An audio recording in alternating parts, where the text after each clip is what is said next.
Не можам да прифатам, не можам да се прифатам себе си, не можам да го прифатам него или неа, не можам да прифатам она што ни се случува.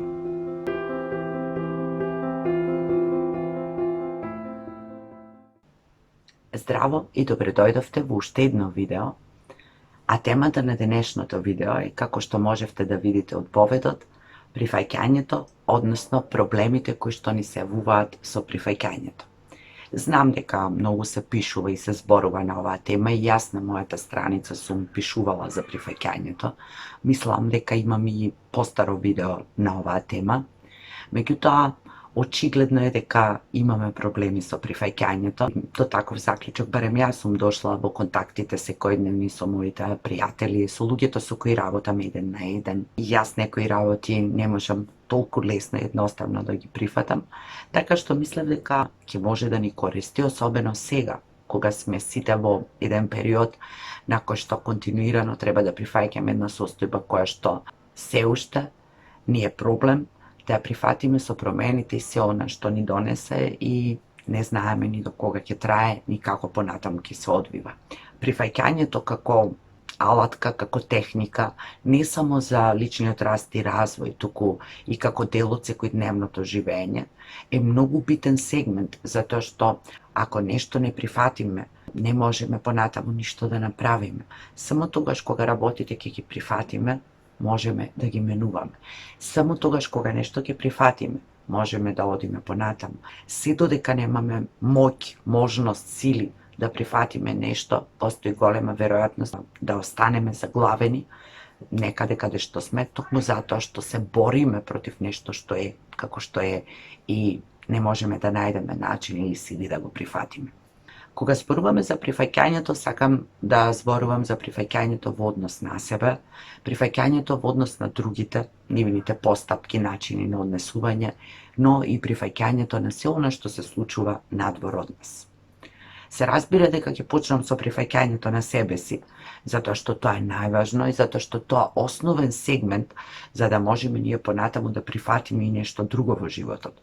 Затоа што колку и да се правиме дека сме ги прифатиле другите со нивните мани, недостатоци, како се однесуваат, се додека не се прифатиме себе си комплетно, како живи суштества кои што имаат минато, сегашност и иднина, како луѓе кои што можат да погрешат, како некои кои што сега може би од оваа перспектива не можеме да се сватиме, оправдаме, разбереме со нешто што сме го направиле некогаш, можеме да повредиме, да навредиме и се тоа дел од животот. И ако не успееме себе си да се прифатиме со сите наши мани, со сите наши слабости, со се она што е дел од нашето минато или сегашно седно, може би не сме задоволни, може би знаеме дека во одредена ситуација сме можеле и подобро и поинако, се до тогаш ќе имаме проблем и со прифаќање на другите. Затоа што неоспорно е дека за да можеме да ги прифатиме другите луѓе, пред се треба да се прифатиме себе си, со се она што ни се допаѓа, но и се она што не ни се допаѓа. Со сите оние ситуации кога сме биле јаки, мудри, совесни, но и со оние ситуации во кои сме биле помалку јаки, помалку мудри или недоволно совесни или свесни. Но тоа е се човечко и ние како и сите други луѓе го имаме и токму затоа, за да можеме да го прифатиме кај другите, прво треба да го прифатиме кај себе. И тоа е тесно поврзано со прифаќањето на односот, реакциите на другите луѓе. За да можеме да ги прифатиме нивните реакции, односот кој го градат со нас, ставови кои ги имаат, би било убаво да можеме најпрви да ги разбериме и да расчистиме една работа.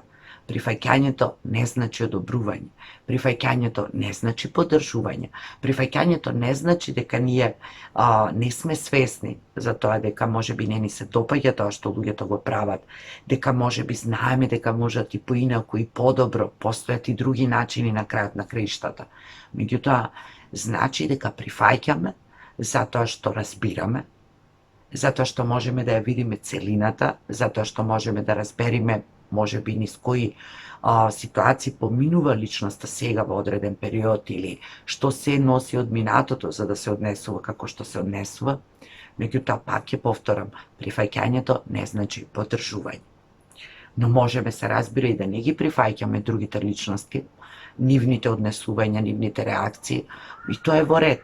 И тогаш би требало да имаме избор, да поставиме граници, да кажеме не, да си заминеме, да не бидеме во контакт или под влијание. Меѓутоа, се додека се обидуваме да им помогнеме на луѓето или се додека се обидуваме да ги разбереме, единствена работа која што може да ни помогне, која што е многу битна, е тоа дека треба да ги прифатиме такви какви што се, без да ги менуваме и без да ги гледаме преку нашата проекција како ние тоа би сакале тие да бидат, да се однесуваат или да изгледаат. И сето тоа се однесува и на се што не обкружува. Условите во кои се наоѓаме, состојбите во кои што живееме, природата, се она што не обкружува околината, е таква каква што е, тоа е нашата реалност, која што на одреден начин и сами ја креираме, многу придонесуваме да биде така и треба можеби да преземеме некаква одговорност за да направиме некоја промена. Меѓутоа, се до тогаш, додека не прифатиме, ние не можеме ништо ни да промениме. Да речеме, нашата околина во која живееме е загадена и ние сакаме да придонесеме со тоа што ќе преземеме некаква акција, да организираме некое чистење и така натаму. Пред да го направиме тоа, ние треба да се соочиме со тоа дека околината е загадена и дека ние, како дел од таа заедница или околина, на некој начин сме придонеле и можеме да направиме некоја промена, ќе организираме некоја акција за чистење. И кога веќе сме кај чистењето, тоа може да ми послужи како одличен пример за тоа дека и за да се исчистиме себе си, односно да исчистиме некои наши стари уверувања, некои навики, некои размислувања кои можеби некогаш ни служеле, а денес не ни служат, треба да прифатиме дека ние ги имаме. За да се носиме со тоа дека другите луѓе ги имаат, ние мора да прифатиме дека другите луѓе ги имаат и понекогаш свесно, понекогаш несвесно реагираат како што реагираат. Прифаќањето тргнува од нас и секогаш завршува кај нас.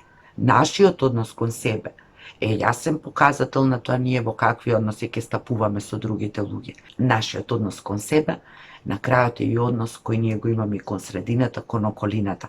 Не можеме ние да се грижиме за околината, да посветуваме внимание, да организираме некакви акции или што и да правиме, ако претходно тоа не сме го направиле за себе и за нашиот живот. Ако не сме го исчистиле нашиот живот, нашиот ум, телото и како и да е. Прифаќањето е многу важен сегмент од личниот раст и развој, ако сакаме да напредуваме и така натаму, меѓутоа тоа е и дел од секојдневното живење. Ние секој ден сме соочени со прифаќање, ние секој ден имаме најразлични изненадувања и предизвици, но некако нашиот организам, значи нашето ментално, физичко и емоционално тело, се прилагодени и стренирани да прифаќаат некои поситни работи за кои ние практично не ни размислуваме. Едноставно ги прифаќаме во секојдневието и функционираме. Не можеме за секоја работа која што ќе ни се појави ние да размислуваме, чекај сега да го прифатам, па потоа ќе го менувам, па потоа прифаќаме. Меѓутоа се појавува проблем кога тоа се некои поголеми работи и кога се косат со нашите уверувања, со нашето треба вака, може така, не може вака, а тоа се однесува и на нас и на другите луѓе. Најчесто, кога сме заглавени во тоа како треба, што не може, што не би требало, мора да се направи, ама тој мора вака да се однесува, мора вака да изгледа околината, мора животот да ми биде ваков, тогаш најчесто имаме проблем со прифаќањето. И претходно сум ја спомнувала Лиса Николс во едно нејзино видео, кога рече да се прифати неприфатливото. Тоа беше од оние аха моменти, тоа беше од она кога мене ми кликна во главата. Да, фактички за тоа се работи. Ние немаме проблем со прифаќањето, ние секојдневно прифаќаме она што според нашите критериуми и стандарди е некако прифатливо. Имаме проблем кога ќе се случи нешто или некој ќе направи нешто што според нашите стандарди, уверувања, очекувања и така натаму е неприфатливо. Токму во тоа е магијата, магија не постои, меѓутоа умењето, умешноста е да се прифати неприфатливото, да се прошират нашите граници, затоа што најчесто таму каде што имаме најголем отпор со прифаќањето или каде што можеме најмалку да прифатиме, токму таму едноставно и немаме друг избор, односно секогаш имаме избор. Имаме избор да прифатиме, дека е така како што е, да видиме што можеме да направиме со тоа, дали можеме да се прилагодиме, да замениме, да продолжиме, или пак едноставно да се бориме, да пружаме отпор, да не прифаќаме доколку се разбира во одреден период и тоа ни служи, тоа е во ред. Меѓутоа, најчесто тоа ни предизвикува фрустрации, нервози, тежини, други предизвици и затоа прифаќањето е многу битен сегмент на секојдневно ниво, а се разбира и како дел од нашиот напредок, од нашиот развој. Не може да се форсираме ако нешто не можеме да го прифатиме, едноставно не може да го прифатиме.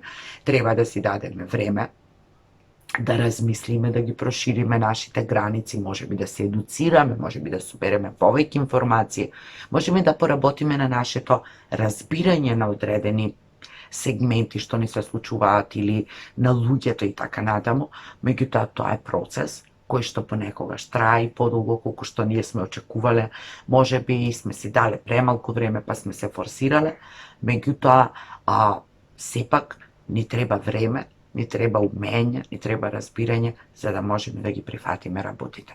Прифаќањето не е нешто на што може насила да се натера. Тоа е процес кој што бара време и вештини. Прифаќањето не значи поддршка, оправдување и одобрување, само едноставно прифаќање. И е многу важно за да можеме понатаму да продолжиме. И е тесно поврзано со разбирање, со простување, со нашиот секојдневен раст и развој. Се надевам дека ќе најдеме сили, се надевам дека ќе работиме на себе, да ги прифаќаме полесно, побрзо работите, не заради другите, не заради светот, туку токму заради тоа да не се кочиме, да не се заглавуваме себе си. Се надевам дека некому ова ќе му послужи, дека е битно да умееме побрзо да ги прифаќаме работите, за да умееме побрзо да се прилагодиме и да продолжиме понатаму. Ви посакувам убав ден и се гледаме во некое следно видео со некоја нова тема.